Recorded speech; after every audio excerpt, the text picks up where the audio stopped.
pessoal, como é que estão? Tudo bem? Como está no slide aí, eu me chamo Erlon e como eu já me apresentei no grupo de WhatsApp de vocês, eu vou estar ministrando a disciplina didática psicopedagógica para a turma de vocês, tá bom? Serão aulas remotas, aonde a gente vai estar gravando aqui essa videoaula para vocês, um breve resumo da nossa introdução da disciplina, certo? E aí depois a gente vai estar marcando uma aula online pelo aplicativo para que a gente possa estar sanando outras dúvidas com vocês, tá bom? Então vamos lá. Primeiro slide aí da apresentação do curso de vocês, da disciplina. Currículo escolar e currículo adaptado, né? Nós sabemos, nós que já somos licenciados, né? Nós sabemos que o currículo escolar ele é de suma importância para o andamento tanto administrativo quanto pedagógico de uma escola, certo? É como se fosse a parte central da nossa escola, né? da nossa unidade escolar.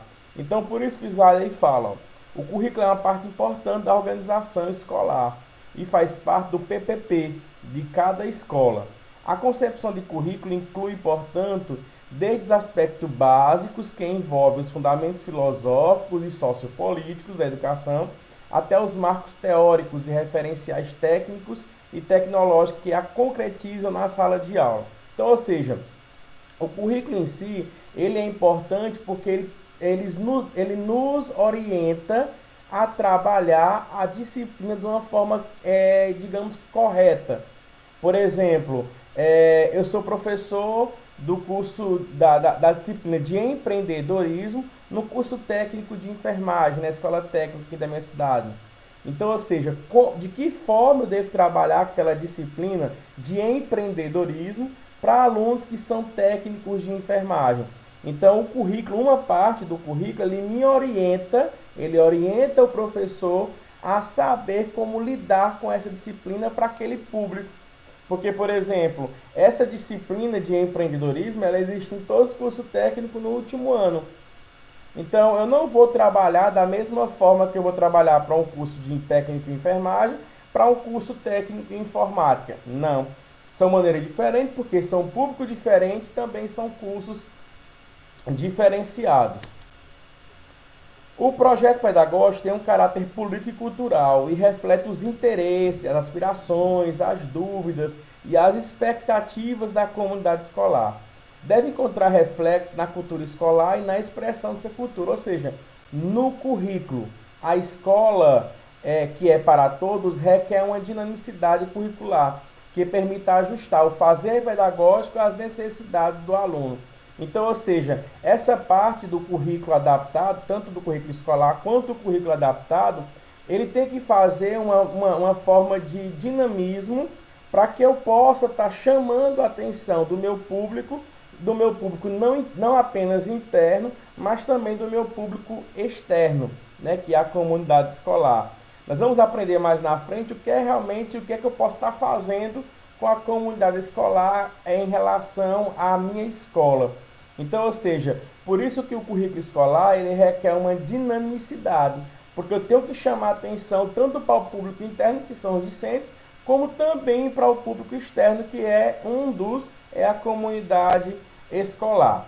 Não se fixar no que de especial possa ter a educação dos alunos, mas flexibilizar a prática educacional para atender a todos e propiciar seu progresso em função de suas possibilidades e diferenças individuais. Ou seja, eu tenho que tornar o meu currículo escolar um pouco tanto flexível, porque ele tem que deixar de ser aquela coisa muito metódica e passa a ser algo para atender a todos os meus alunos.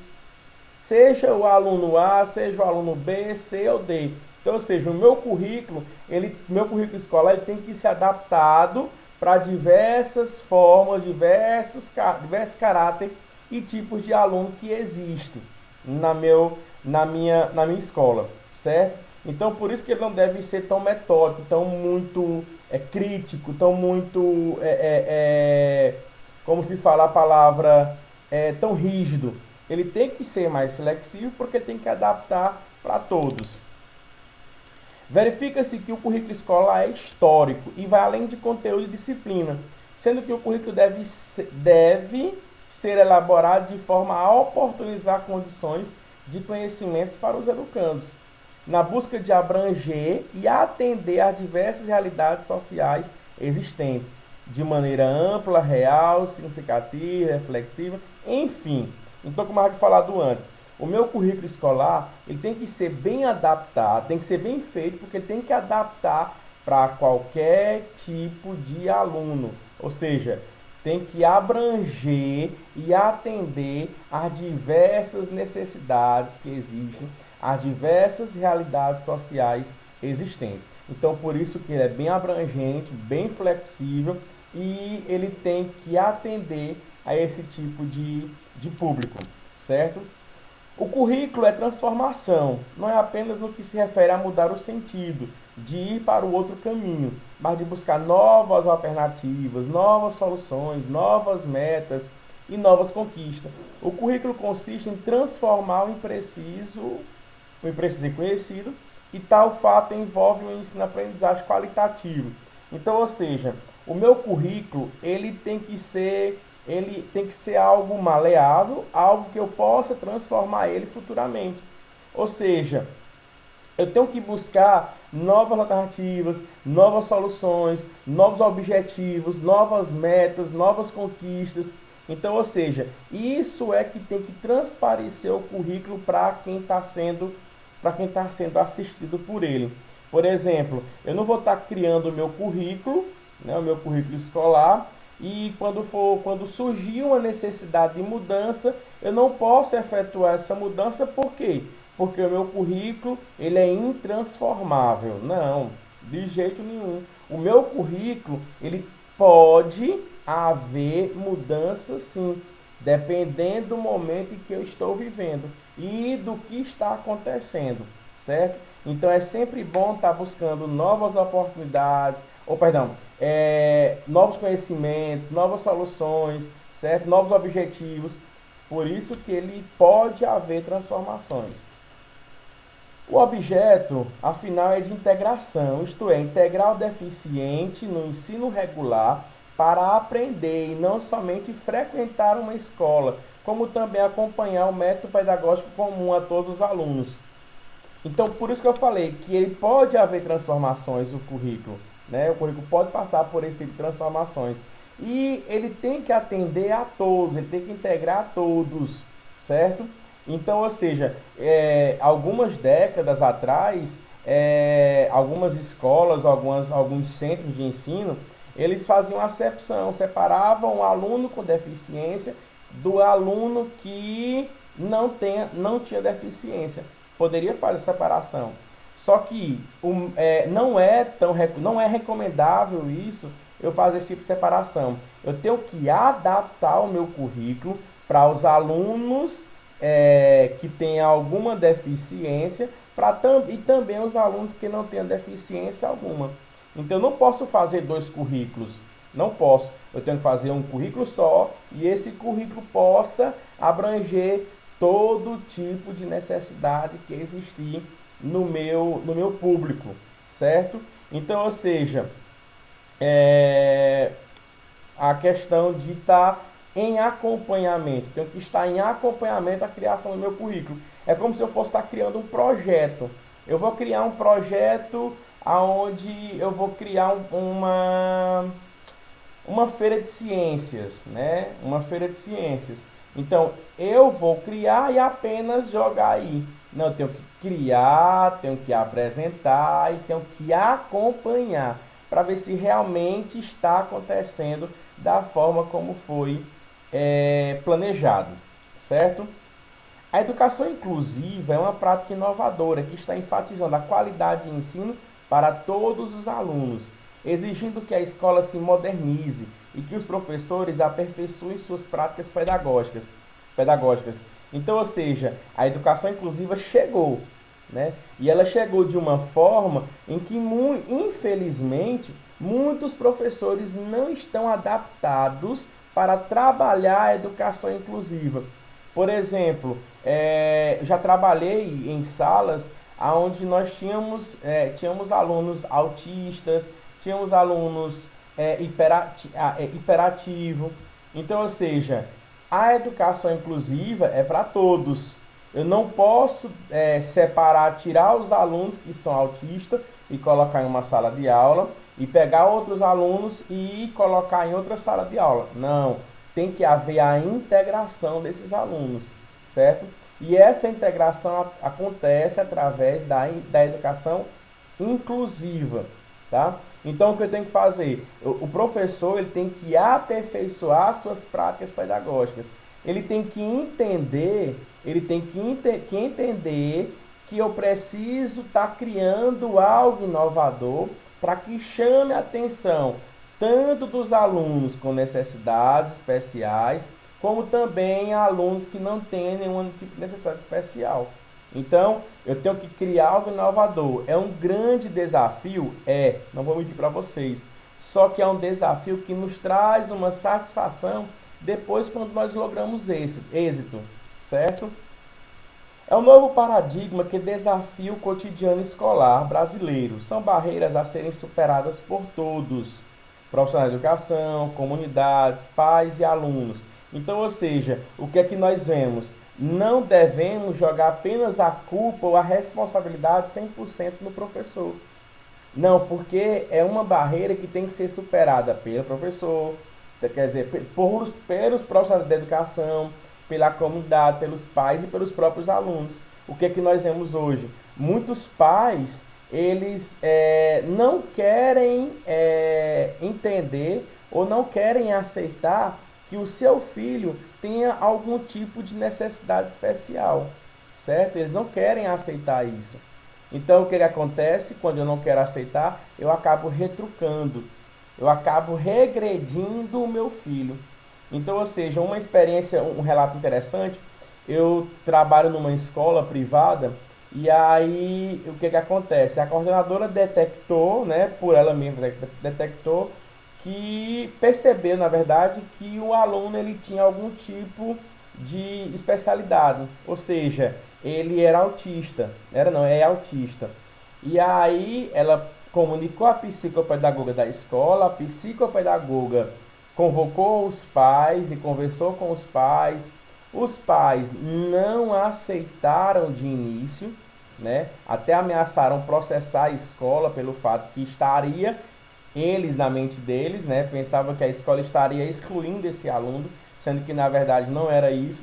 Mas aí, resumindo a história, aconteceu que no final de tudo ela aceitou, ela compreendeu, né, que o seu filho é autista e passou a aceitar e passou a acompanhar esse filho nessa nova vida, né, que foi uma descoberta para eles pais. Além da integração, é necessário que tanto o professor e o quadro pedagógico, como também a escola, estejam preparados para receber em sua escola o aluno com necessidades educativas especiais. Então, ou seja, nós enquanto educadores e a escola em si, ela tem que estar preparada para receber esse tipo de aluno, né? Esse tipo de cliente, né? Na verdade, são os nossos alunos, os nossos discentes.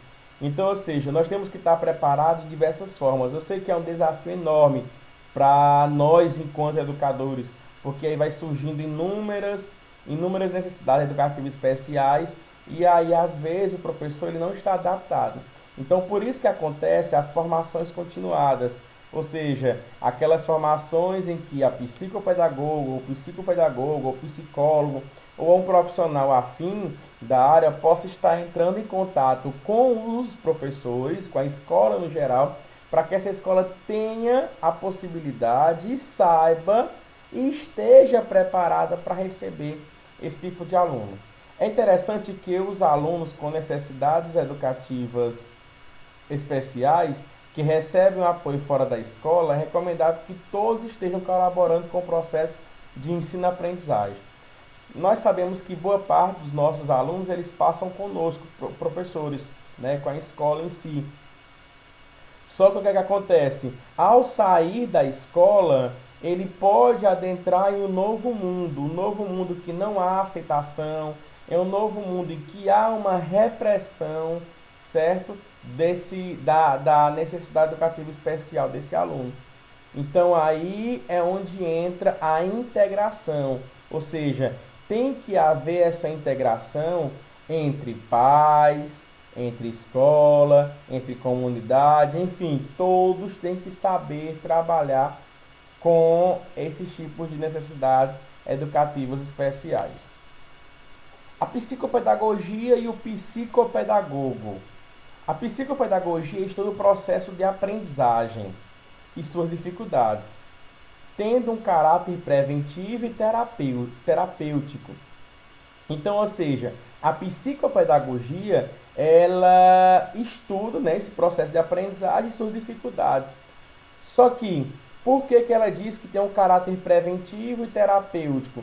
Porque tem que ter a prevenção dessas necessidades educativas especiais, ou seja, ela descobre e passa a ter um acompanhamento com esse tipo de aluno, com esses alunos, na verdade, né? Então, por isso que a psicopedagogia, ela estuda o processo de aprendizagem e suas dificuldades. Ou seja, descobriu, detectou, agora ela vai repassar as fórmulas, digamos que fórmulas necessárias para cada tipo de necessidades educativas especiais, certo? Previamente deve atuar não só no âmbito escolar, mas alcançar a família e a comunidade. Então, por isso que muitos psicopedagogos, eles pedem, eles exigem a parceria entre família e profissional da área. Porque não adianta trabalhar apenas o aluno, a criança, o adolescente, se os pais não estão também preparados para receber esse tipo de assunto em sua própria casa, né? Terapeuticamente, a psicopedagogia deve ouvir as queixas da família, do paciente e da escola, identificar, analisar, levantar hipóteses e planejar as intervenções necessárias durante o tratamento. Então, ou seja, após o psicopedagogo ou a psicopedagoga descobrir, né, qual tipo de necessidade educativa especial esse aluno tenha, né, esse discente tenha, ele vai passar a ouvir a família, a ouvir o paciente, a ouvir a escola, a ouvir os professores, a comunidade.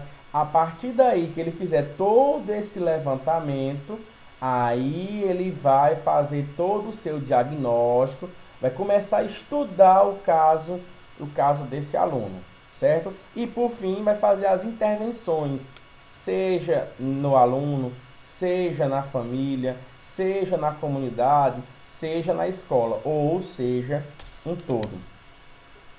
O objetivo é de identificar junto ao paciente a melhor forma de se aprender e os motivos que estão causando tal bloqueio.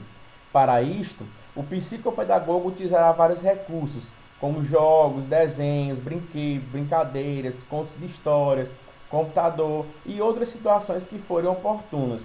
Então, ou seja, o principal objetivo é identificar qual tipo de necessidade educativa especial que esse aluno tem, que o paciente tem, certo? Então, ou seja, o psicopedagogo deve identificar isso. Após identificar, ele vai começar a trabalhar os recursos necessários para que esse aluno possa desenvolver as suas habilidades da sua forma. Então, ou seja, por isso que muitos psicopedagogos eles utilizam jogos, brincadeira. A sua sala em si, ela é bem equipada, todo lúdico, para que ela possa receber esses pacientes, certo? Então, por isso que é feito aí jogos, desenhos, brincadeiras, contos de história, computadores, enfim. O psicopedagogo ele tem essa missão de identificar a melhor forma de aprender, né, para essa criança, para esse paciente. Então, ou seja, se a melhor forma de uma criança aprender através de desenhos, então ela vai instruir quem está ao redor dessa criança, a melhor forma que ele tem de aprender, de assimilar conteúdos, certo? Se é em forma de música, vai ser em forma de música. Então, vai detectar a melhor forma. O psicopedagogo solicitará algumas vezes as tarefas escolares, observará os cadernos, verificará possíveis erros, ajudando-os a compreender o motivo do erro. Então, ou seja, é de função do psicopedagogo estar acompanhando as tarefas escolares também. Na escola que eu trabalho, tem a psicopedagoga da escola e tem alguns alunos que são atendidos por outros psicopedagogos da região. E aí o que é que acontece? Eles sempre procuram as tarefas que estão sendo utilizadas com os alunos, com os pacientes dele. Eles pedem na escola as tarefas, analisam as tarefas juntamente com o paciente, com o aluno, e aí ele passa a desenvolver um outro tipo de atividade caso haja necessidade para esse aluno. Por exemplo, não adianta você passar, se sua prova é 10 questões, então para alguns tipos de alunos tem que ser reduzido as questões, em umas questões que sejam de fácil entendimento para eles, né? Então tem diversas formas. Por exemplo, eu tive uma aluna que ela é autista, né? E aí, como eu dou aula de inglês, e aí nas aulas de inglês em si, ela não prestava atenção. Aliás, ela prestava da sua forma, né? Atenção da sua forma. Ela ficava imaginando, ficava voando, começava a pensar e começava a analisar o que estava ao seu redor. Mas quando eu pedia para os alunos responderem a página tal, automaticamente ela abria o seu livro, respondia as questões mais rápido que os outros. Então ela tinha uma habilidade, uma facilidade com a língua estrangeira.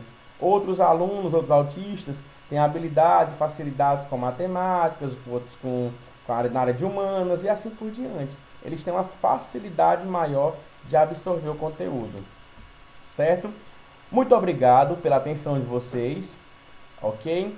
Tentei fazer um resumo, tá? A gente vai estar discutindo de outras formas na nossa aula online pelo aplicativo Meet, certo? Que eu vou falar para vocês o horário da aula no nosso grupo de WhatsApp. E só para lembrar, deixa eu só ver aqui, nessa semana nós iremos responder o Fórum 1.